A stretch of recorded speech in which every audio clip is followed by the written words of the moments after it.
Blue is a color which represents serenity, authority, loyalty, and trust. Blue is the color which is associated with the throat chakra, which focuses on communication, expression, and truth. Blue is also the color of the dress of the subject matter of today's episode.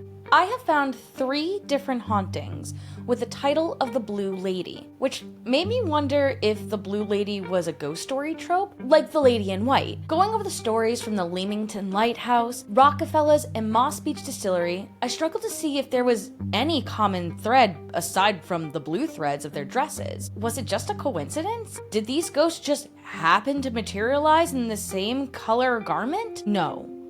It has to be something else. And through my tour of these narratives, I think I found it. Can you? Welcome to Ladies Fright. I'm your host, Joan. Trigger warning: alcohol consumption and violence, strangling and suicide.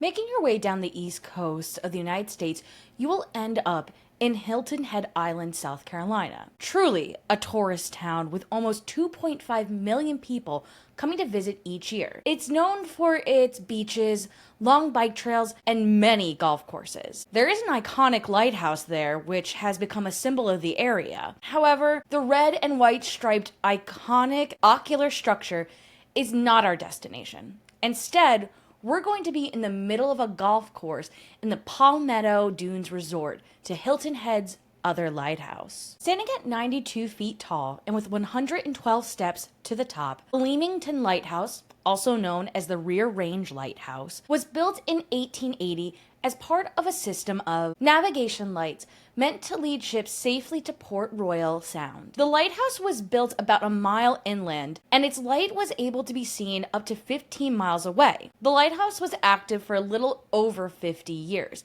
until it was decommissioned in 1932. However, the grounds were used from 1937 to 1944 as an advanced training site for the U.S. Marines, Coast Guardsmen, and defense battalions preparing for battle in World War II. During that time, the lighthouse was repurposed as a lookout for German ships and U-boats. Even with all these impactful uses the lighthouse has had on Hilton Head, it is probably best known for its own Blue Lady story. A lot goes into maintaining an active lighthouse. Lighthouses need to be lit. Shocking, I know. However, it is more than just any old light. The light needs to be clean so it's easily seen. The light also rotates and flashes based on a complex clock-like mechanics. This upkeep falls into the hands of the lighthouse keeper. These individuals, and sometimes along with their families, were tasked with a crucial job. Their hours were at night in the worst of weather. The job was physically and mentally challenging. This was no different for the Rear Range Lighthouse's keeper,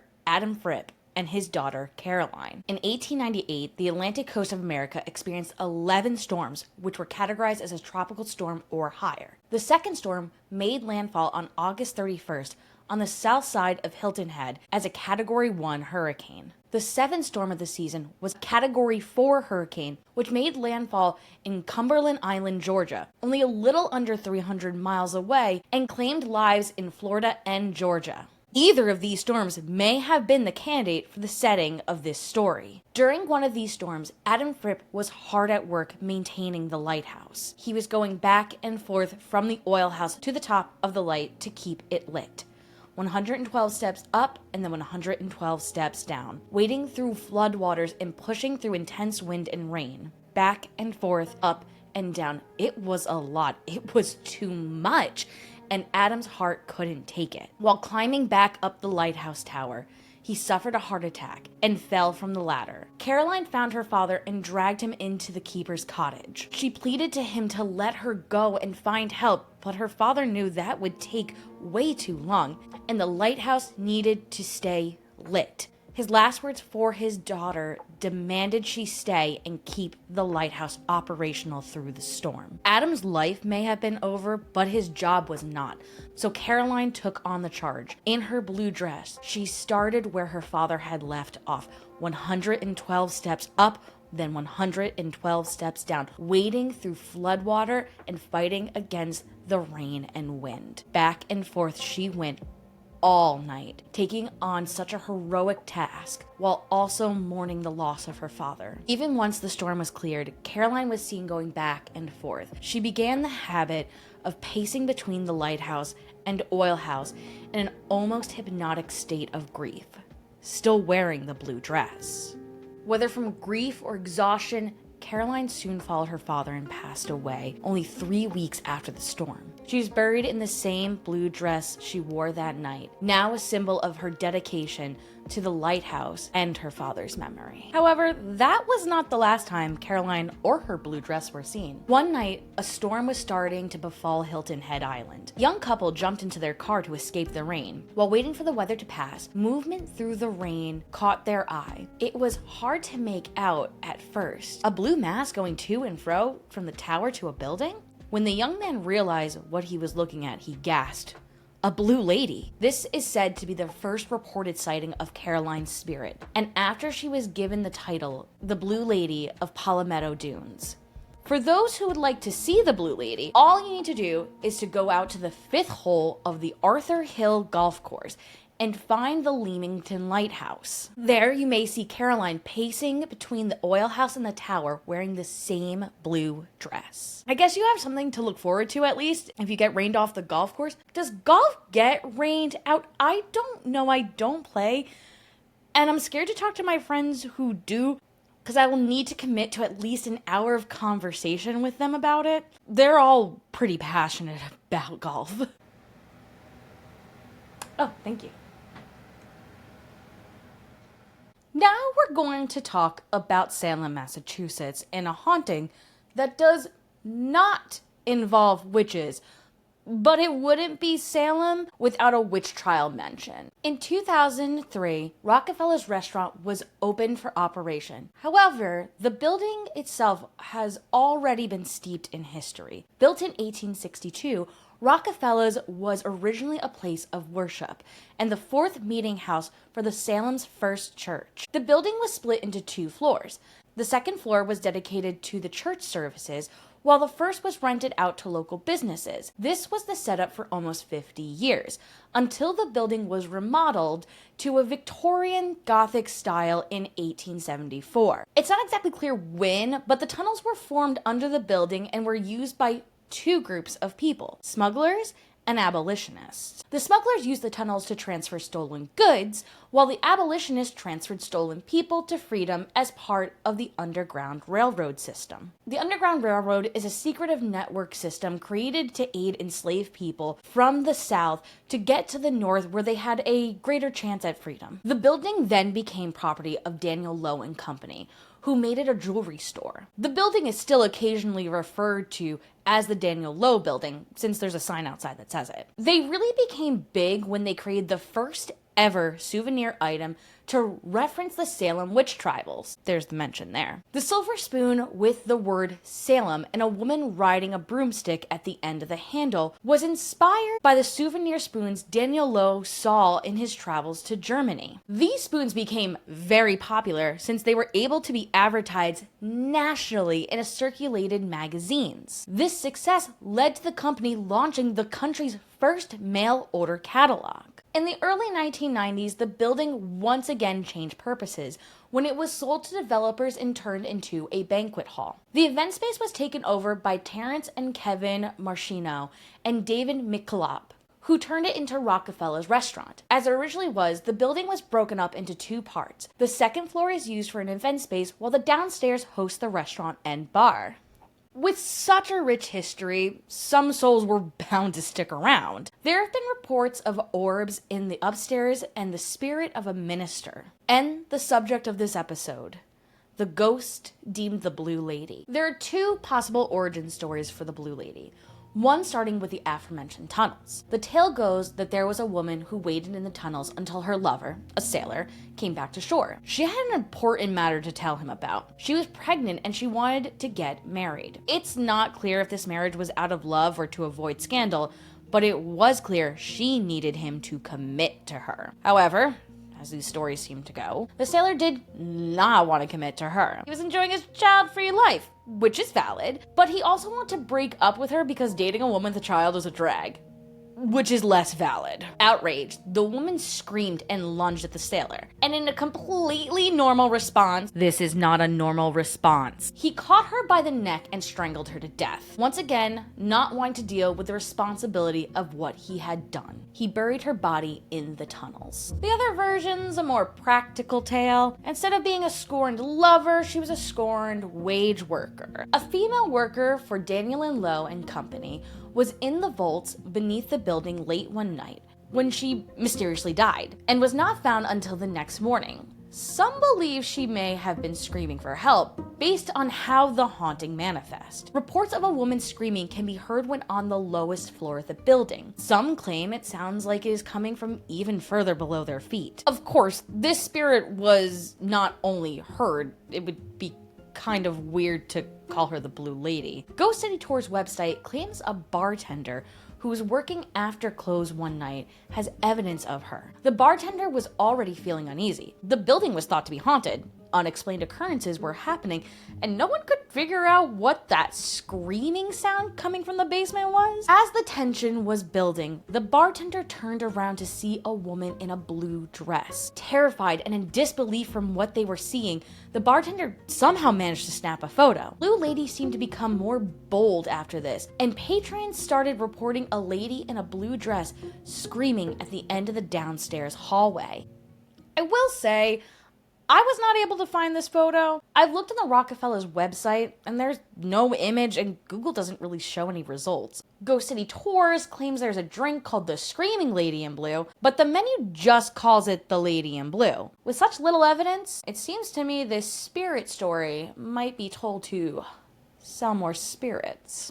Speaking of drinking, our last Blue Lady, and probably most famous one, is the Blue Lady of Moss Beach Distillery. Found on the cliffs of Moss Beach, California, is a little restaurant with a more spirited history than any other tale I've told in this episode. In 1927, America had already been in Prohibition for 7 years, and had several more before its repeal. People wanted their booze, and they were willing to break the law to get it. Take Frank Torres, for instance. He just opened Frank's Place, a popular speakeasy which hosted movie stars and even politicians, probably why his place had never been raided, unlike others along the coast. Before Frank's Place, Frank had to learn the game and how to play it. He was a Peruvian immigrant who had been busted in 1923 for selling alcohol in San Francisco. After paying a $300 fine, which is almost $6,000 today, he decided not to risk his business anymore in San Francisco and moved out some 20 miles away to San Mateo County. He took over the Marine View Tavern. After only a year of business, Torres' business was making over $1,000 a week, which is a little under $19,000 when writing the script in 2025. The speakeasy was an open secret to everyone, except the U.S. Prohibition authorities in San Mateo County. With this success, and now with the stacked client list to keep his secret business guarded from the authorities, he moved down the coastline and opened Frank's Place in Moss Beach, where the Moss Beach Distillery is today. The spot on the shore was no mistake either. Having the property there allowed for easier access to the Canadian rum runners. Like a chef going to the fish market in the morning for the best catch, Frank was able to be right there when the liquor happened to land on the shore before being carted off to San Francisco. It's unclear as to when Frank's Place became Moss Beach Distillery after several changes in ownership. It wasn't until the 80s that the Lady in Blue made her debut. She seemed to be pretty cheeky since the first documented paranormal experiences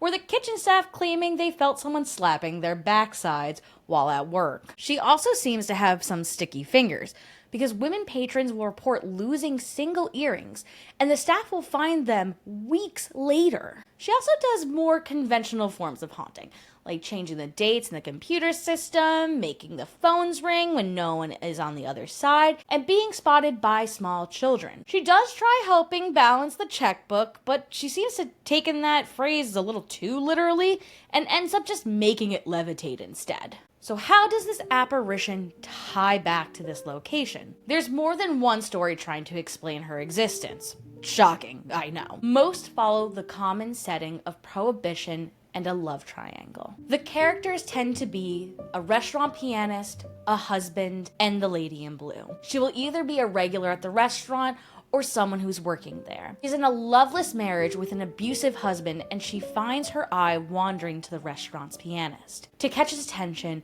she always wore a blue flapper dress. In these versions of the story, how she dies varies.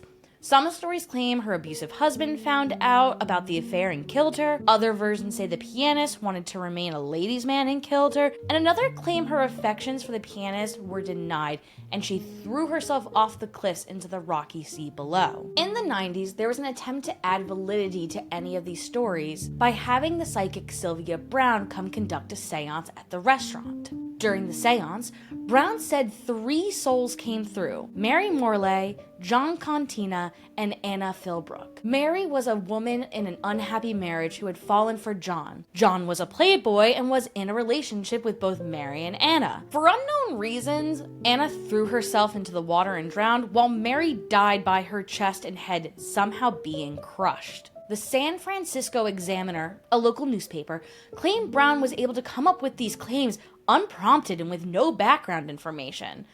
But this is most likely not true. Brown had years between the invite and when the seance was held. The restaurant staff took the names given during the seance to see if anything could be confirmed. They did find a Mary Morley in the county's archives, and she had died in a highway crash in 1919. However, the accident happened nowhere near Moss Beach. Even more so, the restaurant wouldn't have even been built for another 8 years. There was no records of an Anna Philbrooks, and especially not one who jumped to her death. There was also no records of a John Cantina in the area. Some of you may be thinking, well, just because one person came up with a fake story doesn't mean it is all fake. Best way to find out if it is haunted is to go see for yourself. To which I would say, maybe just wait a moment before making a trip out there for a ghost hunt. Moss Beach Distillery is on so many haunted lists and has been featured on several paranormal shows. Ghost Hunters Season 4, Episode 11 was an investigation of Moss Beach Distillery, though Tats came to find their investigation had been tampered with. Throughout the property were manufactured paranormal experiences. They found several speakers in the ceiling which made a sound triggered by movement. Jason Hawes found a mirror which seemed out of place, and upon closer inspection saw it was a trick mirror, and in the right position or lighting would make it look like a different face than your own was staring back at you. One of the most elaborate hoaxes was found when Grant Wilson climbed to the ceiling above the chandelier and found a mechanism to make it swing. The team felt so fed up, they left angered and with no reliable evidence. When confronting the executive chef who'd called for the investigation, he claimed all their discoveries were added by the former owner to heighten guest paranormal experience. Which on a personal note, doesn't pass the sniff test for me. For the uninitiated, ghost hunting shows, especially those in the early 2000s, are entertainment. A lot of them have been shown to have either faked or greatly exaggerated their findings just to keep audiences' attention. Many places, especially restaurants and hotels, would use ghost hunting shows as a way to expose their businesses. Hence why these shows were found on Discovery or the Travel Channel. So why would Moss Beach Distillery risk being seen openly lying to people about their experiences? Ghost Hunters was known as the group who tried to debunk things compared to their other televised ghost hunting counterparts. This would give them more credibility, sure, but it was really not a good look for Moss Beach. It's not even like Ghost Hunters made up the hoax for the episode. In 2018, Derek Coleman took credit for the hydraulics used to make the chandeliers move. He worked prior on animatronics at Disney. He also built a phone that rang on its own. I mean, even the name is kind of false. It's not even a distillery. That is just a nod to the Prohibition past. So I would not tell you to go there for a ghost hunt, but I did see a couple of their menu items and heard their seafood dishes are amazing. Go for the blue fin, maybe not for the blue lady. Once again, that was a joke. They actually don't have bluefin on the menu, but the prawn and chips look good. Oh, they also have a blue lady drink, so I maybe take back my statement completely. If you're going for a drink, and not for the ghost. Going through these 3 hauntings, I had a very difficult time trying to figure out if they were connected. I did notice that they all took place on the coast, but it wasn't like the water was used in the same way in each narrative. It felt like it was some part of the answer, but not the whole thing. And then it came to me. More than just coastal locations, these were tourist locations. I think the Blue Lady Ghost in all of these stories is used as a marketing ploy to garner more tourism. Now, I'm not saying all these ghosts are complete lies, but I would guess their stories and alleged accounts of them are highly exaggerated in order to get your money.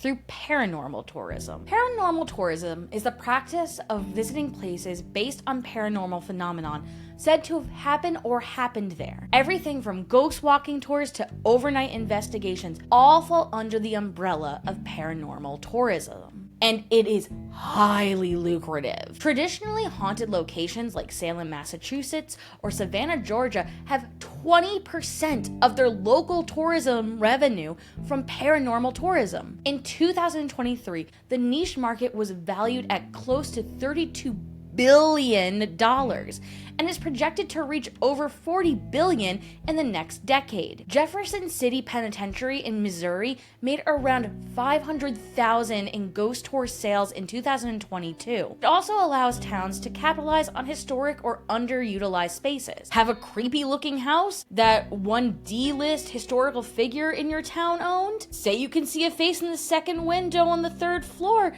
and you can add it to the ghost walking tour. In the late 90s, the term experience economy was coined by Joseph Pine II and James H. Gilmore. This is when the economy is less focused on goods and more on experiences, like tours. Economists believe we are evolving from an experience economy to an enhancement economy, which emphasizes a more emotional, transformative, and immersive experience.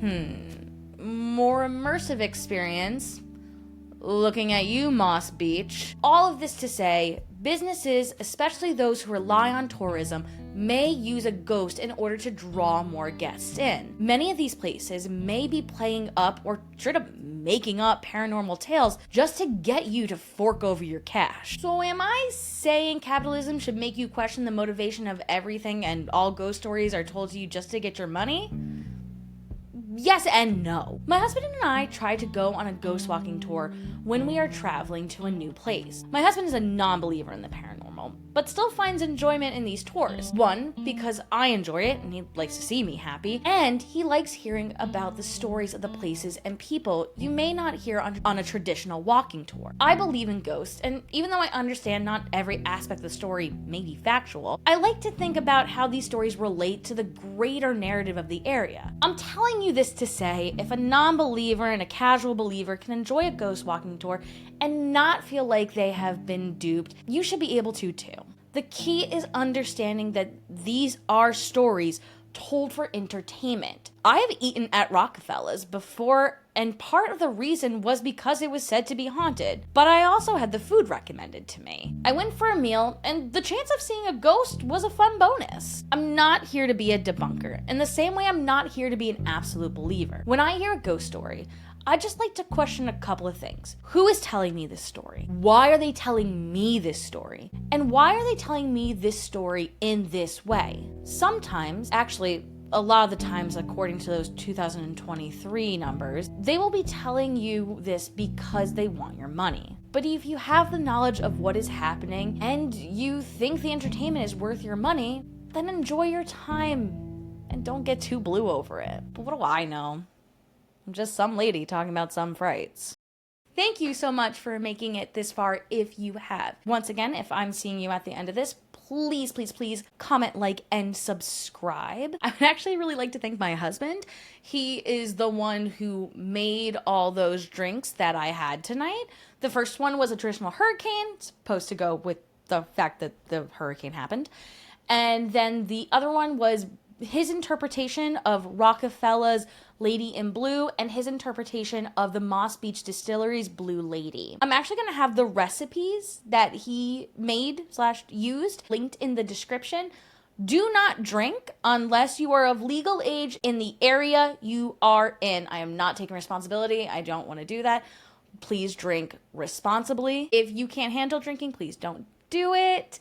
This is not an encouragement. It was just a fun little bonus I thought I would add in. So, yeah, thank you again, and I hope you all have a great time.